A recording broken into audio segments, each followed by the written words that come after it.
Hello, my name is Carl Surrey and this is a video tutorial for the Facebook group called Fans of Serif Software.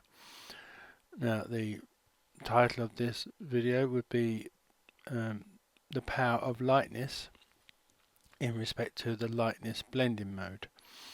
Now this can help you bring out a lot of lost details because of it's overexposed, this image here. I admit it's not the world's greatest image, but it is good for this example because I've got the sky is very overexposed, as is the foreground here a bit. You're losing some detail here. So now if I go to this second copy, which is what I've ended up with, I've got a bit more colour into the sky and it's not as white and bright. I've got some darkness and textures into the pavement and foreground here. It is a bit darker in places, but it's, I think, personally a better image. Let me just go back to this. I'll sort of click between the two. It's like you look at the tail lights of the cars, and the level crossing light that is very bright in the original and probably a bit distracting. I've toned it down a bit now, and there is now like a bit more detail in the back of the lights at the back of these cars. Let me just do that again. See, and that light up there.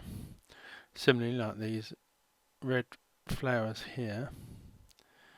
Let me just go back to that one. They're now a bit darker and redder, and it's a sort of compromise between some things that you might make darker and some things you might make lighter. I personally feel that that is a better image colour wise and texture wise than that one. I mean, the actual image and composition is not brilliant, but it is good enough for this example. So what we need to do is to, first of all, we need to make an adjustment layer. Now the adjustment layer we are going to make is going to be vibrance, and this can be got either by clicking up here where it says vibrance, or coming down to this layers display area and this half black half white icon. Click on that and select vibrance from the menu. This will open up a new layer, which is the vibrance, and the tool above it is displayed here. And what I'm going to do is I'm going to ramp the vibrance right the way up to 100, and if I just turn that on and off, you can see there is the sky is just slightly got a bit darker and bluer, and obviously other colours are affected, but vibrance is a bit selective in the colours that it boosts. It will sort of mainly just boost the colours that it detects are a bit weak, whereas if I'd used saturation it would have boosted all the colours across the whole picture and it would have looked worse. I just wanted to boost the colours that were weakest. In this case it was the blue. So now I'm going to adjust, put another adjustment layer, so I'll come back down to the half black half white circle, and I'm going to come up to hue saturation. Now again, you got the tool above the layer display area, and the hue saturation is the layer that is highlighted. Along the top here we have different color ranges. It is currently on this first one, which is all colors, but you can select different colors to work with, and as I am trying to make at this point the blue in the sky just a little bit darker, I'm going to come to the cyan range, click on that, so that is highlighted by the little black box around it,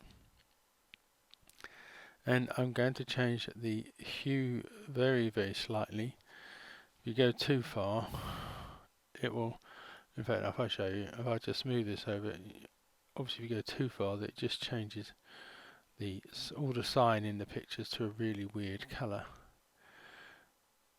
So I'm just going to raise this up to about 9, and again if I turn that on and off, it is just a very subtle darkening of the sky and other blues that use cyan in the picture.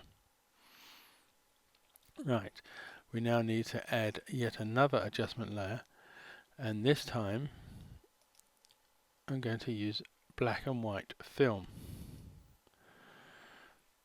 Now, as you can see, it's made the whole picture black and white. But this is where the blending mode comes in. Up here are the blending modes in a drop down menu, and by default it is set on normal. But what we are going to do is we're going to select the very last one in the list, which is lightness. Now,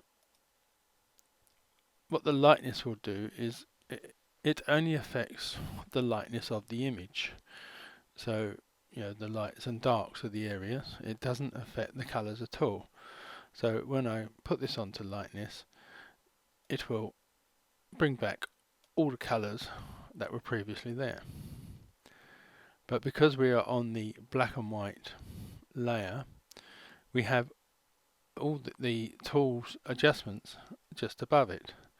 So now we can affect all the different colours without really affecting the lightness and darkness of certain areas. So if I just show you, if I just move the red one, it should move all the red in the image up and down and change the colours.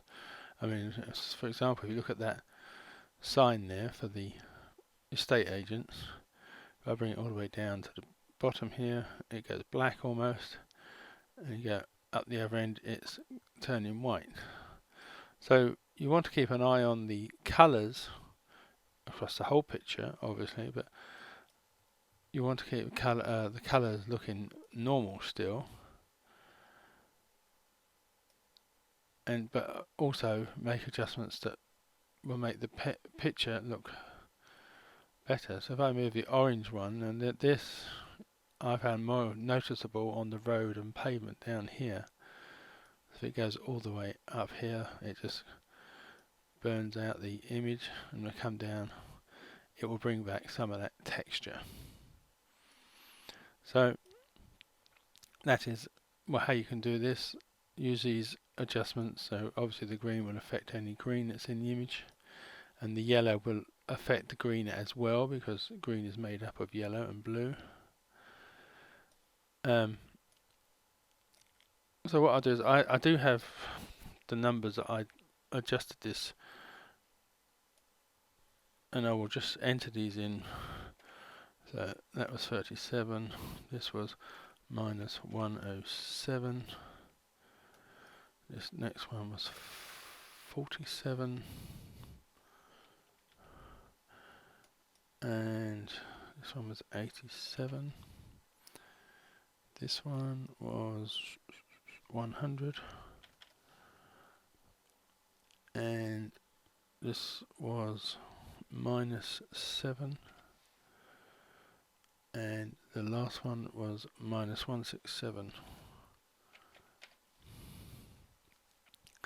So as you can see, this is pretty much where I was up to in the end image that I showed you at the start.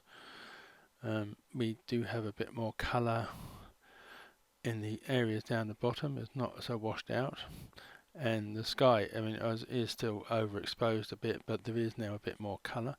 If I hold down the Alt button and just click on this bottom hide and show button, that's where it started off, and that is where we are now. I mean, you might prefer to keep the glowing of the yellow and orange and the tail lights, or whatever picture it is. You may want to bring back flowers or trees or whatever colour they are. So just you can come back to this layer here and then make some adjustments to the orange and reds, and just to bring a bit more, bring those lights back, but maybe not as glaring as they were. So that may be a better option actually from where I had it.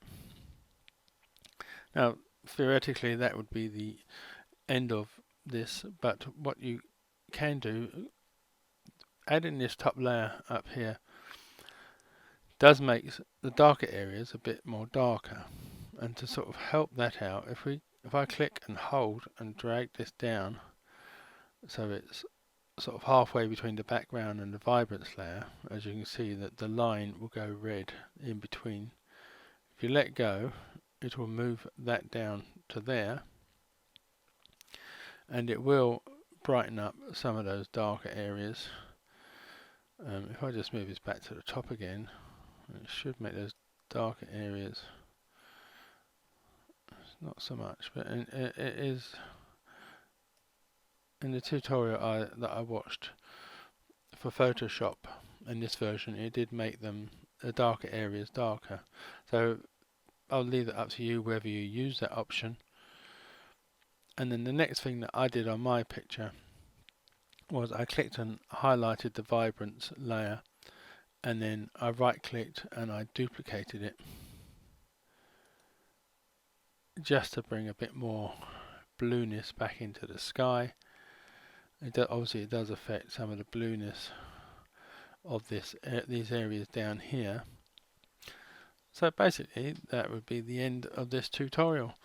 So all you would need to do then is to merge your layers, come up to layers, down to merge all, and then save your image in whatever format that you want to save your image, and that is basically it. There should be very little difference between these two images. Mainly this one here I adjusted it so that the lights weren't so dimmed. I think I still like seeing those tail lights like that. I think I would have preferred that to have been separate, but you have to get a compromise between what you can do with altering the colours, because obviously it's a bit universal, you're changing all the colours of a certain range, so it's just a compromise of which one you prefer. But either way, I hope this demonstrates to you the power of the Lightness Blending Mode, and thank you for watching, and goodbye.